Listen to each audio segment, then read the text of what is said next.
Hey guys, so I was reading the book The Subtle Art of Not Giving a Fuck by Mark Manson, and I highly recommend that book. It is awesome.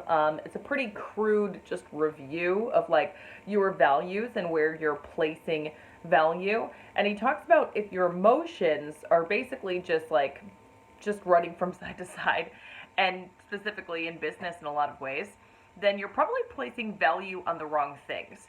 And that really made a lot of sense to me because there's so much that we get frustrated about in business, right? We can be very emotional about business. Again, like we're handling situations, it's frustrating, whatever's going on. And so as a result, we do sometimes let that get the best of our emotions. But like, it's really important to take the emotion out of business as much as possible. And I was listening to a interview this morning with Gary Vaynerchuk and Larry King on Larry King Live, and it was really interesting because he asked him, I don't remember the exact question, but it was something about like, what's the worst part about your position as CEO of VaynerMedia or whatever it was, and he was like, honestly, I'm like a firefighter. He's like, whenever somebody's at the top, if you're the CEO of a company, if you're the owner, then like all the problems fall on you. He's like, I literally just deal with shit or handle shit or solve problems like that every single day. He's like, I'm doing this interview right now. What's going to happen is we're going to finish this. I'm going to go check my email. There's going to be 7 problems that I don't feel like dealing with, and I'm going to have to solve every single one of them. And that's just the way it is. That's being a CEO. You're a firefighter. Congratulations. And I was like, that makes so much sense. But I really liked the way that Gary Vee looked at it, which was, look, on like a micro level, everything's always going to seem bad. Day to day, everything's always going to seem bad if you're the problem solver, if you're handling all of these different things. It's on a macro level where things are really exciting and hopefully things are moving in the right direction, but you have to take a step back in order to feel that way.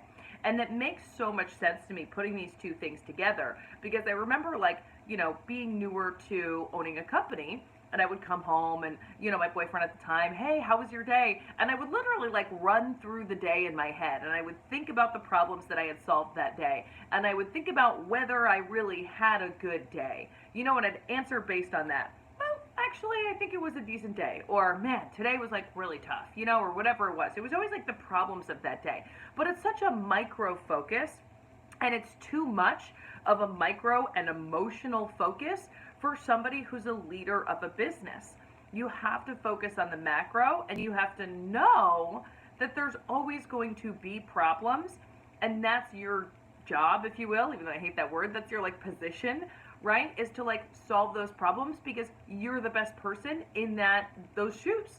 And that's a good thing, right? Like a lot of times that does align with our goals, being a leader of a business.